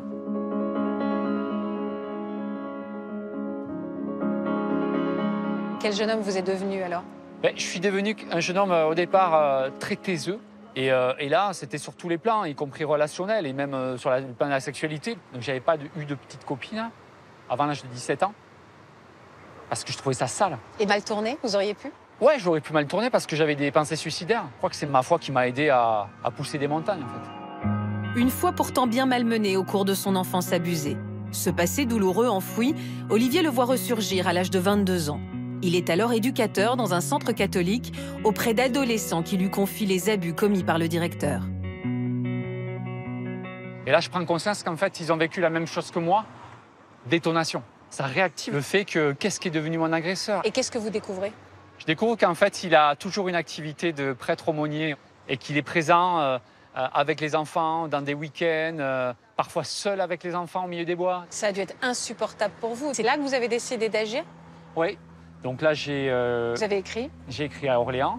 Je m'adressais à l'évêque en disant, voilà, moi, Olivier Savignac, je tiens à vous informer de faits que j'ai vécu de la part d'un prêtre de chez vous qui a fait ça dans un camp sur des enfants, une dizaine, plus ou moins. Et aujourd'hui, toutes les questions que je porte, c'est-à-dire qu'est devenu cet homme? Est-ce qu'il a été pris en charge? Est-ce qu'il a été condamné? Voilà, d'arriver à faire la lumière sur tout ça, parce que pour moi, ça devenait invivable. Monseigneur André Faure vous a reçu, c'était le 3 septembre 2010. Comment s'est passé cet entretien avec l'évêque du diocèse d'Orléans? Ces mots ont été les mots de quelqu'un de très empathique, qui semblait très touché, très affecté par la situation. Pour moi, je pensais avoir vraiment réglé le truc. Et finalement, ben non. L'évêque en place l'avait nommé comme expert sur les questions de pédocriminalité pour le diocèse d'Orléans. Donc, c'est insupportable. On nommait mon agresseur spécialiste de l'Église sur ces questions-là. Pour moi, c'était l'affront final, quoi. L'affront qu'il ne fallait pas faire. Du coup, ça s'est transformé en un deuxième courrier au nouvel évêque, en lui imposant de se positionner. Il savait que s'il ne dénonçait pas, il allait encourir des poursuites. Donc il l'a fait. La parole d'Olivier est enfin entendue par l'Église en la personne du nouvel évêque d'Orléans, Monseigneur Jacques Blacard. Je décide de prévenir la justice et aujourd'hui, donc, il est retiré de tout ministère. L'année 2016 marque la fin de l'omerta au sein de l'Église. Quelques mois avant que l'affaire de l'abbé Pierre de Castellane éclate au grand jour, un premier scandale incriminant le père Prénat et le diocèse de Lyon avait déjà fait la une des médias. La ville de Lyon est sous le choc. Les faits remontent aux années 80 et ils étaient apparemment connus du clergé depuis longtemps. En se réunissant, les victimes du père Prénat brisent enfin le silence de cathédrale. Dès lors, la médiatisation des affaires de pédophilie au sein de l'Église se multiplie et nous choque tous. Un nouveau scandale de pédophilie est-il en train d'éclabousser l'évêché de Nice? Sur les 13 prêtres soupçonnés d'avoir commis des abus sexuels sur des enfants, voilà 40 ans, beaucoup sont morts. L'affaire du diocèse de Luçon en Vendée, celle du père Schöpf à Nice et donc celle de l'abbé Pierre de Castellet dont le procès s'est ouvert en 2018 au terme d'un long combat judiciaire de plusieurs années pour Olivier. Ce qui s'est passé au procès, c'est qu'on était assis à côté de lui. Comment il se comportait, lui? Lui, de toute manière, il était très fuyant. Il regardait par terre. Moi, ça m'insupportait.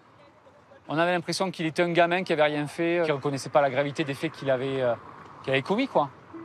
Et derrière, juste, j'avais demandé au président l'autorisation de pouvoir lui poser une question. Donc là, c'est la seule fois où il m'a regardé en 25 ans, en fait. Et je lui ai dit, voilà, monsieur, sur votre lit, ce jour-là, j'ai perdu mon enfance. Et là, il a rebaissé les yeux et rideau. C'était une décision de justice très attendue. L'ancien évêque d'Orléans, André Faure, a été condamné ce jeudi à 8 mois de prison avec sursis pour non-dénonciation d'actes pédophiles. Le père Pierre de Castellet écope quant à lui de 2 ans de prison ferme pour agression sexuelle sur mineurs. Un jugement qui satisfait les victimes. C'est un verdict qui a été exemplaire et historique. Historique parce que les deux ont été condamnés, donc l'agresseur de la prison ferme, bien sûr, mais il y avait aussi un évêque, le supérieur de l'agresseur, qui était jugé en même temps. L'institution, du coup, était reconnue, elle aussi, coupable de ce silence-là. Vous avez toujours la foi, Olivier? Même si je suis en rupture avec l'institution église, j'ai la foi qui est chevillée au corps. Et c'est clair que sans ça, j'avancerai pas autant, ça c'est sûr. La résilience d'Olivier fait écho à celle de tant d'autres victimes dont l'enfance a été volée par un homme d'église en qui elle croyait. On a beaucoup parlé de l'église ces derniers temps, mais ce n'est pas le seul milieu fermé à avoir contribué à cette effroyable culture du tabou. L'école, elle aussi, a été dans la tourmente, et de nombreuses fois. Cette décision incompréhensible de l'Académie de Versailles. En 2007, un de ses professeurs a été condamné pour pédophilie lors d'un séjour en Angleterre. À son retour, l'Académie l'a réintégré au motif que sa culpabilité n'était pas clairement établie. Mais depuis, l'homme a récidivé. Cet enseignant, Romain Farina, aurait durant plusieurs années abusé sexuellement et violé des dizaines d'enfants. Des affaires récentes, mais aussi plus anciennes. On se souvient dans les années 90 de ce premier grand scandale incriminant l'instituteur pédophile Jackie Kaisersmertz. Alain, vous êtes l'une des 72 victimes de Jackie Kaisersmertz, cet instituteur de l'école primaire de Cosne-sur-Loire dans la Nièvre, qui a abusé des dizaines de jeunes garçons pendant plus de 30 ans. Est-ce que vous saviez à l'époque, vous aviez 10-11 ans, que vous n'étiez pas le seul garçon à subir ces agressions? Non, au début, je ne le savais pas, non. Au début, je pensais être le seul, donc on culpabilise beaucoup plus. On se demande, on dit mais pourquoi nous? Que vous disait-il pour expliquer ces gestes? Rien. On allait avec lui, et puis il profitait de nous, sans un mot, ni avant ni après. Après, il reprenait la vie normalement, quoi. Quelle image cet institut avait-il des parents d'élèves? Ah, mais il est apprécié par toute la ville. C'était un bon père de famille. Personne ne pouvait penser une seconde qu'il était comme ça. Personne. Quelques années plus tard, c'est le monde du sport qui est rattrapé par les révélations. L'ex-championne de tennis, Isabelle de Mongeau, jette un pavé dans la mare en accusant son entraîneur Régis de Camaret de viol, quand elle avait 12 ans. Il fallait surtout pas en parler. Il y avait une forme de chantage permanent. Voilà, donc à partir de là, on reste muette. On nous fait croire même à un moment donné que ça fait partie du challenge et ça fait partie des sacrifices par lesquels on doit passer. Il faudra attendre plus de 10 ans avant que d'autres sportifs osent à leur tour parler. La championne de patinage artistique Sarah Abitbol révèle dans un livre avoir été violée par son entraîneur alors qu'elle avait 15 ans. Au moment de me ramener, il m'enfermait dans la voiture et m'emmenait dans ce fameux parking. Et il m'a bien dit, c'est un secret, ça reste entre nous. Et ce geste qui passait sur moi comme ça, c'était pour que j'oublie, pour ne pas que je parle. Beaucoup de choses personnelles qui sont passées dans ma vie et j'en ai jamais parlé, même pas à mes parents. Après de longues années de silence, Patrice Evra a décidé de prendre la parole. L'ancien international de football révèle avoir été victime d'agressions sexuelles quand il avait 13 ans. Il témoigne pour donner le courage aux plus jeunes de ne pas se taire. Sportifs mais aussi comédiennes ou chanteurs. Depuis quelques années, ils sont de plus en plus nombreux à mettre leur notoriété au service de la lutte contre la pédocriminalité. En 2016, Andrea Bescon était la première à se faire la porte-parole des enfants abusés dans la pièce de théâtre Les Chatouilles, tirée de sa propre histoire. Il appelait ça les chatouilles. Mais moi, quand même, ça me brûlait. C'est l'histoire d'un corps souillé, c'est sur un combat, et sur un besoin de s'en sortir, se sortir d'une énorme blessure, quoi. Après, il me disait, caresse-la. Alors je prenais son truc, mais mouille-la avec ta bouche. Je comprenais pas. Et comme il poussait ma tête vers en bas, ah d'accord, c'est un bonbon. Alors je m'exécutais. J'ai bien fait de le dénoncer. Comme ça, au moins, il le fera plus. Pour défendre les victimes, mais aussi condamner leurs agresseurs, que prévoit la loi ? En 50 ans, il y a eu des évolutions législatives, mais sont-elles suffisantes? Il y a encore 30 ans, on peine aujourd'hui à le croire, les victimes pouvaient se retrouver sur le banc des accusés. Claudine Joncourt en a fait l'amère expérience. Le 27 mars 1989, cette pionnière de la parole libérée accuse son père d'inceste dans l'émission à succès Médiation, présentée par François de Closet. On a fait l'émission. pour dire il faut proposer quelque chose qui puisse être utile aux victimes de l'inceste. Au moment où j'ai fait parler Claudine Joncour, on savait très bien que les faits étaient prescrits et qu'il fallait donc prendre le risque que le père puisse attaquer. Et du fait que l'émission était enregistrée, c'était aussi le présentateur qui était en cause. Et donc, elle nous a parlé, nous a raconté les faits, et je me suis retrouvé en correctionnel. François de Closet et TF1, le diffuseur de l'émission, sont poursuivis en diffamation aux côtés de Claudine Joncour. Ce sont ceux qui dénoncent l'inceste qui se retrouvent finalement mis en cause. Il y a donc eu le procès, et le tribunal correctionnel a condamné, en fait, Claudine Joncour et moi-même, à des peines symboliques. 30 francs d'amende avec sursis me concernant. Qu'est-ce que cela veut dire? Ça veut dire que le tribunal a reconnu la réalité de l'inceste, alors que précisément le père nous attaquait pour prétendre nier l'inceste. Condamner la presse, ça veut dire qu'on ne peut plus en parler, enfin que celles qui ont vécu ça ne peuvent plus rien dire, on est condamné à mort, c'est comme si on était condamné à mort. Cette affaire fait grand bruit à l'époque, jusque dans les hautes sphères de l'État. Après l'émission, 3 députés socialistes, Ségolène Royal, Yvette Roudy et Frédéric Bredin, veulent changer la prescription. Le 10 juillet 1989, c'est ici, à l'Assemblée nationale, qu'une nouvelle loi sur la protection de l'enfance est votée à l'unanimité. La loi du 10 juillet 1989, elle marque un virage dans la protection de l'enfance, puisque c'est la loi qui va décider qu'en matière de viol, la prescription qui était de 10 ans à compter de la commission de l'infraction va commencer à courir à compter de la majorité, en fait, de la victime.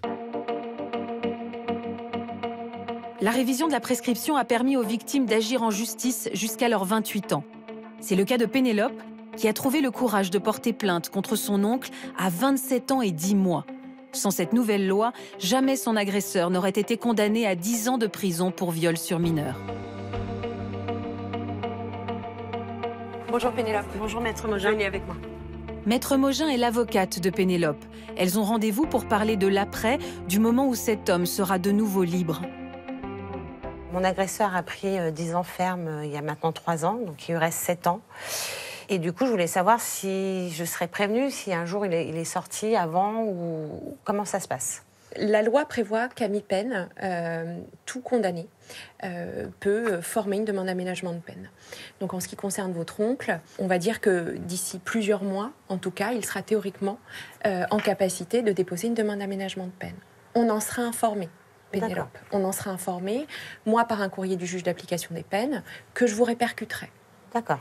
Et qui nous demandera si on a des observations à faire sur la demande qu'il aura formulée, donc vraisemblablement une libération conditionnelle.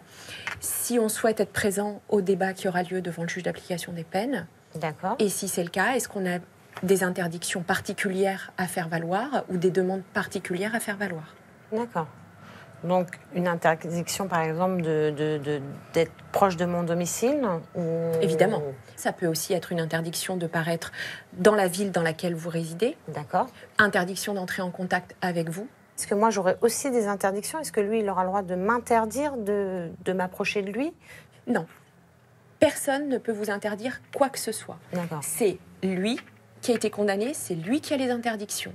Le fait qu'il nie toujours, qu'il a toujours nié, ça me perturbe. Est-ce que moi, j'ai le droit d'aller le voir, tout simplement après sa sortie, pour pouvoir discuter avec lui et avoir une réponse à ma question du pourquoi? La loi vous a reconnu comme victime, donc la loi a considéré que ce que vous avez dénoncé est arrivé. D'accord? Je sais que c'est important pour vous que lui aussi puisse s'inscrire dans une démarche d'aveu, dans une démarche de reconnaissance par rapport à vous. On ne sait pas quelle est sa position aujourd'hui. Non. On ne le sait pas. Ça fait plusieurs années qu'il est incarcéré, qu'il est suivi psychologiquement. Peut-être sa position a évolué, on n'en sait rien. D'accord? D'accord. Allez le voir, juridiquement, c'est complexe. Parce que lorsqu'il sera sorti, il aura bien évidemment l'interdiction d'entrer en contact avec vous. Donc le fait d'essayer de le rencontrer le placera face à cette interdiction. D'accord. En revanche, il y a des moyens juridiques qui permettraient un jour, dans un cadre bien défini, d'envisager cette question-là. Je pense que je reviendrai vers vous parce que j'ai besoin de cette rencontre. J'ai vraiment besoin encore de nouveau d'être face à lui. J'ai besoin de savoir pourquoi. Tant que j'ai pas cette réponse, j'arrive pas, j'avance pas. En réalité, vous aurez peut-être jamais de réponse. Hein. Ouais. L'agresseur, en ne reconnaissant pas, en niant même parfois jusqu'au bout ce qui s'est passé, il garde le contrôle sur celui à qui il a fait mal. C'est une emprise absolue, jusqu'au bout. D'où l'importance de la justice, hein. D'où l'importance de la justice, parce que c'est cette procédure-là qui redonne de la dignité et de la reconnaissance à ceux qui ont vécu ce type de violence. Pour que cette reconnaissance par la justice soit possible, le législateur a dû revoir sa copie au fil des dernières décennies. Sur la question centrale de la prescription, une autre victime, une personnalité que l'on connaît tous, a œuvré dans l'ombre. Il s'agit de Flavie Flament.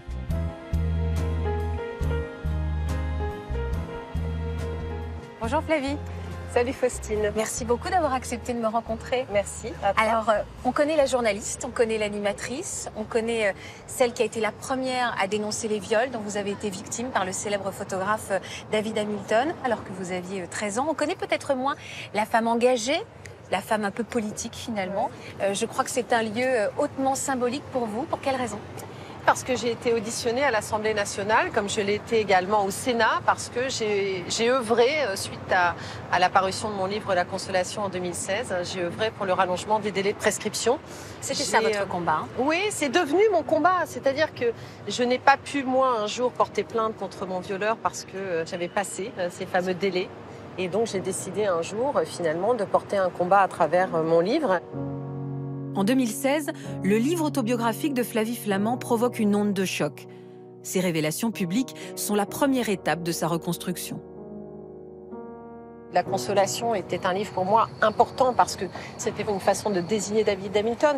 C'est une revanche pour la petite fille que j'étais. Oui, c'est pas de la vengeance, mais quand même, j'avais cette idée de le faire tomber. Je me disais, en fait, il a 83 ans, un jour il va mourir et on saluera l'artiste qu'il était.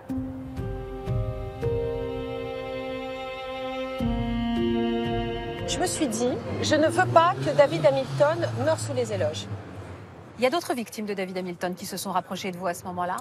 Elles sont venues à moi au fur et à mesure, très rapidement. Mais la difficulté qu'on a rencontrée dans tout ça, c'est que pour toutes, les faits étaient prescrits.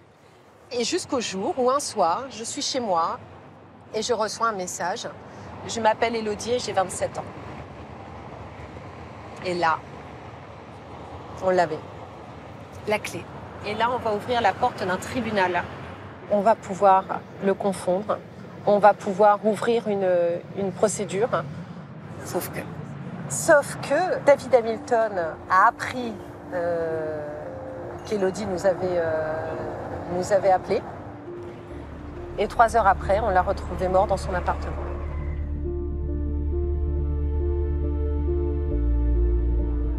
Et là, j'étais dans une colère, Faustine. Mais une colère froide, une colère glaciale.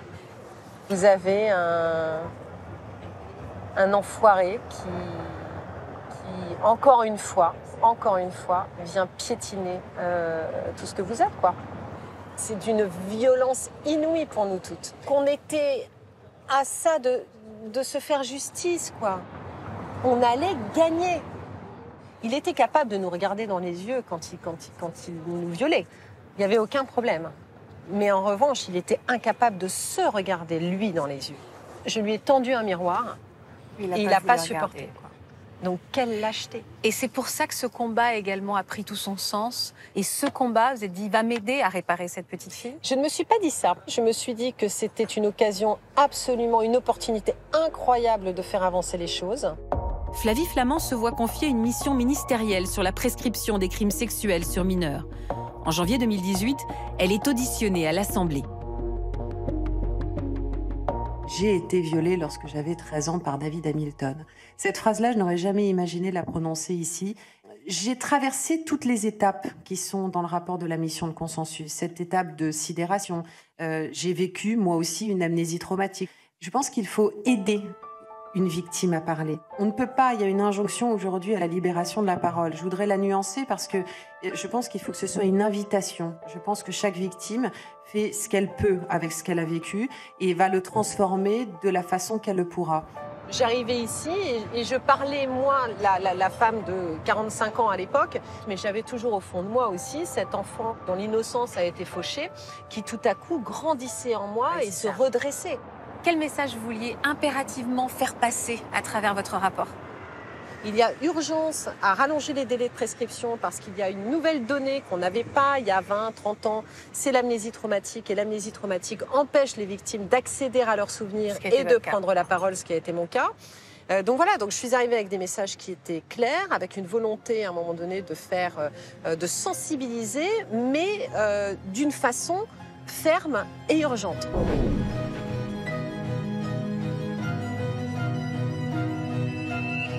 Le 1er août 2018, Marlène Schiappa, alors secrétaire d'État chargée de l'égalité entre les femmes et les hommes, présente à l'Assemblée nationale une nouvelle loi afin de mieux protéger les enfants victimes d'abus sexuels. Partout, nos concitoyennes et nos concitoyens nous ont dit l'urgence d'agir. D'abord, allonger à 30 ans le délai de prescription applicable aux crimes sexuels commis sur mineurs, pour prendre en compte les phénomènes d'amnésie traumatique qui sont désormais mieux connus, mais aussi pour laisser aux victimes le temps nécessaire à ce que l'on appelle désormais la libération de la parole. Agissons ensemble et votez cette loi. Je vous en remercie. Le scrutin est ouvert.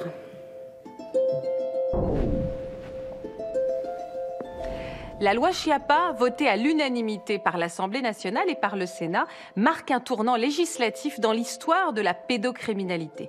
Désormais, une victime aura jusqu'à ses 48 ans pour porter plainte contre son agresseur, soit 30 ans après sa majorité. Qu'est-ce qu'on ressent quand la loi passe ? Une immense satisfaction, un immense soulagement. J'ai eu un sentiment extraordinaire de mission accomplie. Voilà. J'ai transformé ce qui, pour moi, aurait pu être un échec. Je l'ai transformé et voilà où on en est, quoi. La loi du 1er août 2018 constitue une avancée majeure en termes d'allongement de la prescription. Mais pour beaucoup, elle est encore jugée insuffisante. L'objectif de la loi Schiappa était d'échapper et de faire échapper les victimes à des débats assez hallucinants qu'on pouvait avoir devant les cours d'assises ou devant les tribunaux correctionnels sur la question de leur consentement. Ce qu'attendaient les associations de victimes, c'était un texte qui poserait un interdit tout à fait clair. Il ne peut pas y avoir de relation sexuelle, quelle qu'elle soit, entre un majeur et un mineur de 15 ans. Mais le législateur a été coupé dans son élan par le Conseil d'État d'abord et par un avis du Conseil constitutionnel venant dire que cette automaticité que la loi prévoyait ne pourrait pas s'exercer pour être contraire à nos principes du droit pénal. Par conséquent, la loi Schiappa est revenue en arrière et elle a laissé tout le monde sur sa faim. À partir de quel âge peut-il y avoir consentement éclairé en matière de sexualité ? En dessous de 15 ans, un enfant ne devrait-il pas être automatiquement considéré comme non consentant à une relation sexuelle avec un majeur ?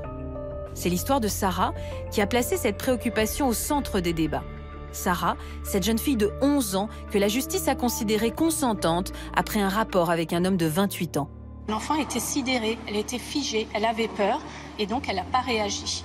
Et aujourd'hui, ce qu'il faudrait, c'est qu'on n'attende pas systématiquement d'une victime qu'elle crie, qu'elle se débatte, qu'elle réagisse. Pour un enfant de 11 ans, on attend qu'elle réagisse jusqu'où ?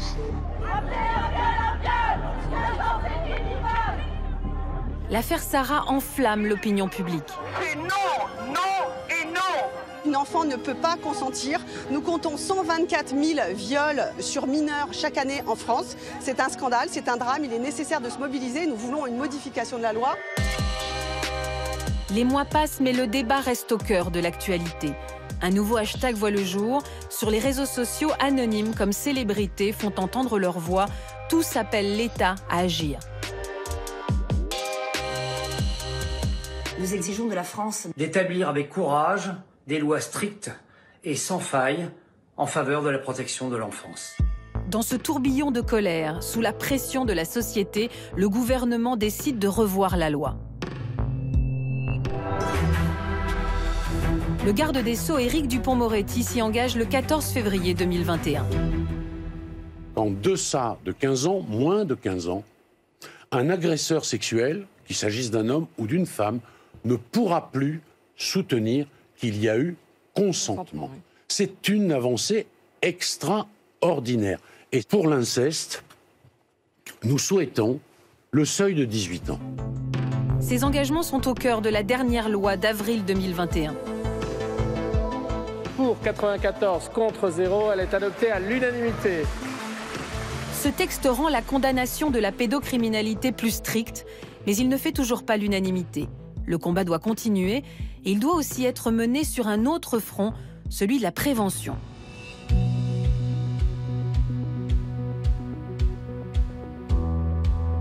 Depuis peu, on commence à sensibiliser les enfants dès l'école primaire. C'est la première génération à être alertée sur cette question.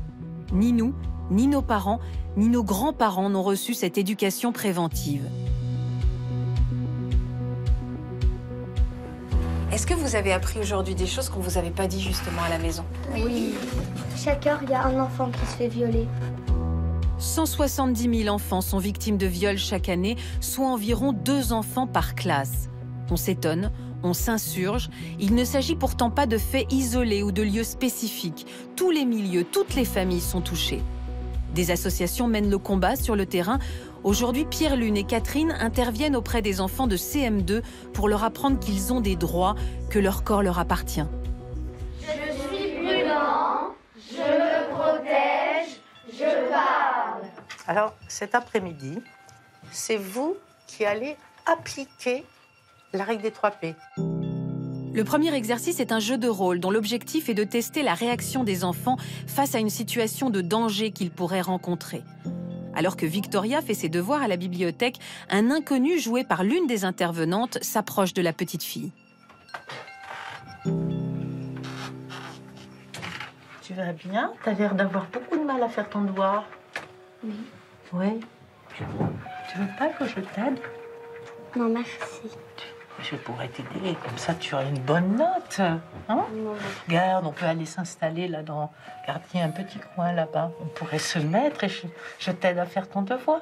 Non, merci. C'est un devoir, on doit le faire tout seul. Allez, viens. Regarde, il y a un petit coin là, tranquille. Non, merci. Non. Est-ce que Victoria a été prudente? Oui. Oui? Elle a dit non. Comment s'est-elle protégée? En refusant de quoi faire? d'y aller. Elle n'a pas suivi. En refusant de suivre, elle s'est protégée. Par contre, on attendait quelque chose. Ben oui. À qui elle aurait pu parler? À la bibliothécaire. Et pourquoi pas? Ça aurait permis à la bibliothécaire d'être prudente et de repérer cette personne si jamais elle revenait. Un deuxième exercice attend les enfants. Cette fois-ci, il s'agit d'une scénette filmée qui traite de l'inceste. Je m'en vais, Fabienne. Et tu n'oublies pas que tu as tes devoirs à faire. Maman, ne me laisse pas toute seule. Mais pourquoi tu as peur? Et tu n'es pas toute seule, il y a ton papa. Oui, mais quand tu n'es pas là, il en profite pour me toucher. Il me demande... Arrête. Tu t'imagines des choses, il ne ferait jamais cela.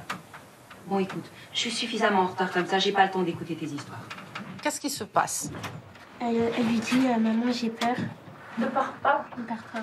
Parce que, qu'est-ce qu'elle dit? Quand tu n'es pas là... il me touche. Voilà, il en profite pour me toucher. Que fait la maman? Elle ne la croit pas. Puisque sa maman ne l'écoutait pas, elle aurait pu en parler à quelqu'un d'autre. Qui ça peut être? Des personnes qui peuvent aider. Oui? On pourrait aller à l'école et dire qu'on avait un autre maîtresse. Mais bien sûr! Et c'est la solution. Si la première personne à qui vous dites quelque chose d'intime comme ça, qui vous fait peur, qui vous fait mal, si la première personne ne le croit pas, il faut chercher quelqu'un d'autre.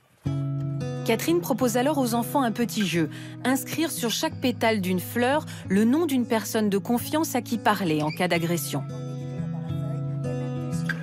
C'est qui ça? Les voisins?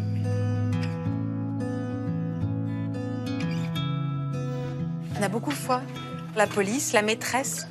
Ça, c'est important. Qu'est-ce que vous cherchez à savoir, en fait, à travers cet exercice?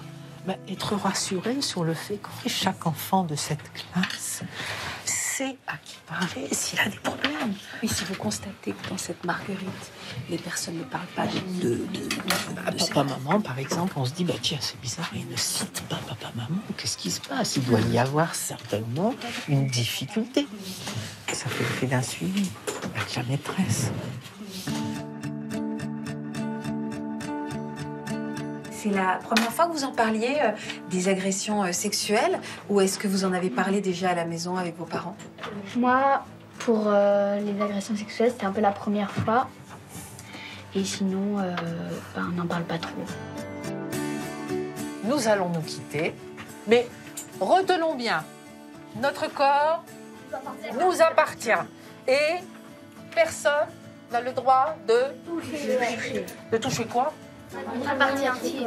Merci à vous. Super les enfants, en tout cas. Bravo. Désormais, tous les élèves de cette classe ont conscience de leurs droits et de la réalité des violences sexuelles.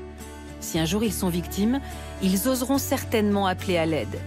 Cette action de sensibilisation est exemplaire. Elle devrait exister dans toutes les écoles. La société ne peut plus reculer. Le silence face à la pédocriminalité ne peut plus régner. Les temps changent.